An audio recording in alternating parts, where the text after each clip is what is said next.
স্ত্রীর কাছ থেকে দুইটা জিনিস চাইতে হয়, কোরআনে আছে। এক হলো মহব্বত চাইতে হয়, ভালোবাসা চাইতে হয়, আরেকটা হলো দয়া মায়া চাইতে হয়। শুধু মহব্বত না, দুইটাই লাগবে। আমি 2008 সালে বিয়ে করছি, আজকে 2023 সাল। আমার এই 15 বছরের বিবাহের জীবনে তো আমার স্ত্রী আছে, হালাল স্ত্রী। তো আমি যখন 2020 সালে মোটর সাইকেল অ্যাক্সিডেন্ট করে পাও ভাঙ্গিয়া ফেলছি, তখন আমি প্রায় দীর্ঘ 6 মাসের মতো বিছানায় এক জায়গাতে 3 মাস, প্রথম 3 মাস পড়েছিলাম। হসপিটাল থেকে আইনা আমারে যেখানে রাখছে ওইখানেই আমি পড়েছিলাম। এক সুতা নড়াচড়া করতে পারি নাই। পেশাব পায়খানা, অজু, গোসল, খানা, খাদ্য সবকিছু এই এক জায়গায়। তো সেই 6 মাসের লাগাতার আমার রাত দিনের সমস্ত খেদমত দয়া মায়া করে আমার বিবি করছে। এটা রাস্তার নর্তকীর থেকে তুমি পাইতা না, এটা মিলবে না। এজন্য স্ত্রী মানে শুধুই কি না উপভোগের সামগ্রী না, সে ভালোবাসারও জন, দয়া মায়ারও জন। দয়া মায়াও দরকার, দয়া মায়াও দরকার। আজ তুমি যদি চরিত্র নষ্ট করো, অচিরেই তোমার জন্য চরিত্রহীন নারী মিলবে। এটা কোরআনের ওয়াদা, আল্লাহর একবারে ডাইরেক্ট ওয়াদা। ডাইরেক্ট ওয়াদা শুনে দিই, কোরআনের আয়াত শুনেন। এই যে দেখেন, আল্লাহ তাআলা কোরআনে বলছেন সূরা নূর, আল খাবিসাতু লিল খাবিসিন। খবিস পুরুষের জন্য খবিস নারী, আল খাবিসুনা লিল খাবিসাত। খবিস নারীর জন্য খবিস পুরুষ। এই ডাইরেক্ট কোরআনের আয়াত। ঠিক কইলেও ঠিক, ঠিক না কইলেও ঠিক।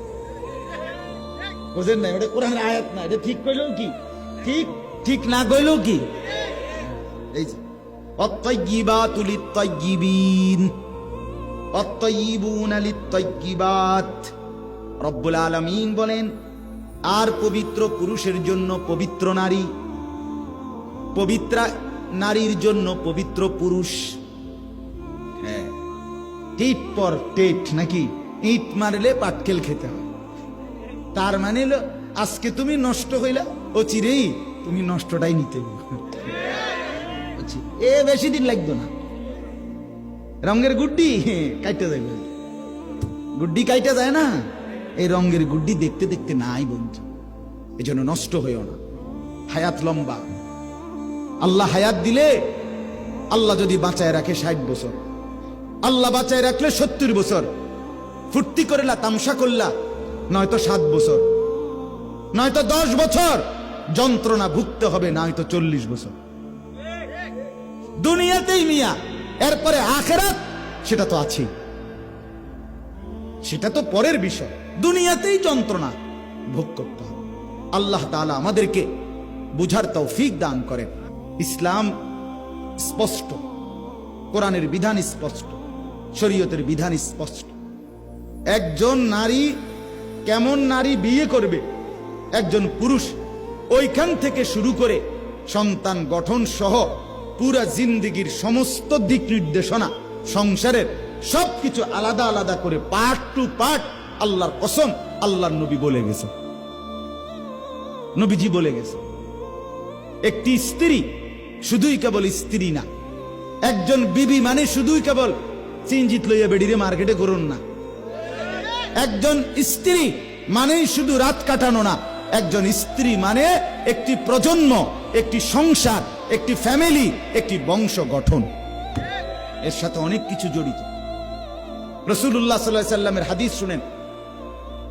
কোরআনুল কারীমের একটা আয়াত আছে, মজার একটা আয়াত শুনেন। কোরআনে একটা আয়াত আছে, ওয়াল্লাযীনা ইয়াকনিজুনা আয-যাহাবা ওয়াল ফিদ্দা ওয়া লা ইউনফিকুনাহা ফী সাবিলিল্লাহ ফাবাশশিরহুম বিআযাবিন আলীম। আল্লাহ তাআলা বলেন, যেই ব্যক্তি স্বর্ণ এবং রৌপ্য জমা করে, অতঃপর তা আল্লাহর রাস্তায় ব্যয় না করে, খরচ না করে, মানে যাকাত দেয় না, দান করে না, সাদাকা করে না, শরীয়তের হক আদায় করে না, সম্পদের মধ্যে, স্বর্ণরৌপ্য টাকা পয়সার মধ্যে, আল্লাহ বলে ফাবাশশিরহুম বিআযাবিন আলীম। হে নবী, আপনি তাদেরকে মর্মান্তিক, পীড়াদায়ক ভীষণ আযাবের ভয় দেখান, এটা জাহান্নামের আযাবের ভয় দেখান। এই আয়াত যখন নাজিল হইছে, কথাটা খেয়াল করেন, সাহাবীরা বুঝছে স্বর্ণ রৌপ্য জমা করা খুব পছন্দের বিষয় না। কথা বোঝেন নাই?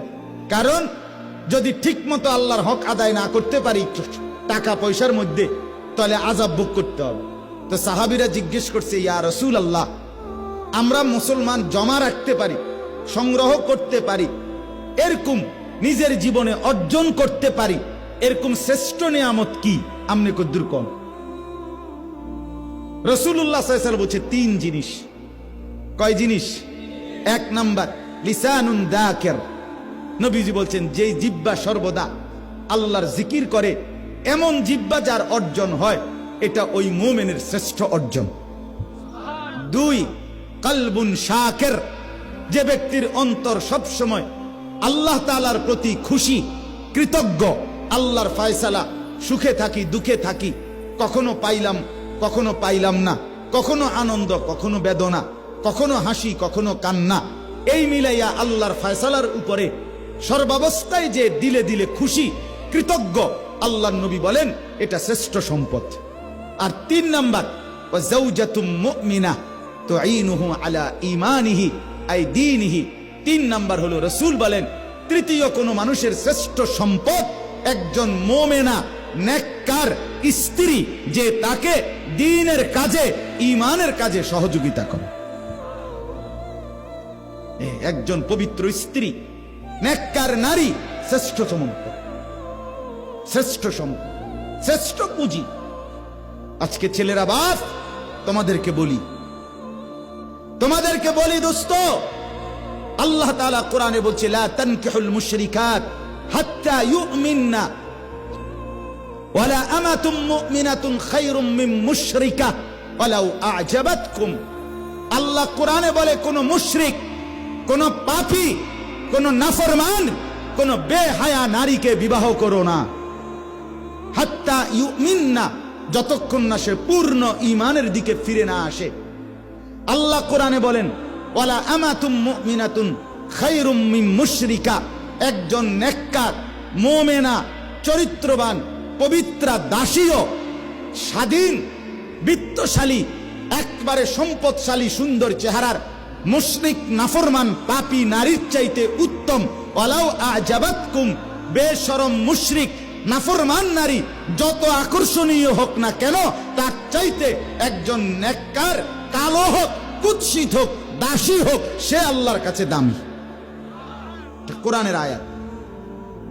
আজকে যেই সমস্ত ছেলেরা, আমি অনুরোধ করছি বাপ, নওজোয়ান, তোমাদেরকে এই বন্ধু বললাম, তোমরা যারা সকাল থেকে রাত 2টা 3টা পর্যন্ত মোবাইলে উলঙ্গ ছবি দেখো, নর্তকীর নাচ দেখো, সারা পৃথিবীর নারীর ছবি দেখো, অচিরেই বিশ্বাস করো পবিত্র নারী পেতে তোমার জন্য কষ্ট হবে। মনে রাখো, এই ঋণ শোধ করতে হবে। হ্যাঁ, তখন বুঝবা ভাইয়া, এমনি মানুষের বেডি সাউন্ড আর ঘরের বেডি যদি অসৎ হয়, তখন টের পাইবা দুনিয়া কারে কয় আর জাহান্নাম কারে কয়। রাস্তার বেডি তো বেডি চাইতে চাইতে গেছো গা, তুমি বেডিও গেছে গা, তুমিও গেছো গা, কিন্তু যারে ঘরে আনছ স্ত্রী, এ বেডি যদি দুশ্চরিত্র হয়, এই মহিলা যদি চরিত্রহীন হয়, তো সব শেষ, সব। তখন টের পাবেন আহা জীবন কত কষ্টে।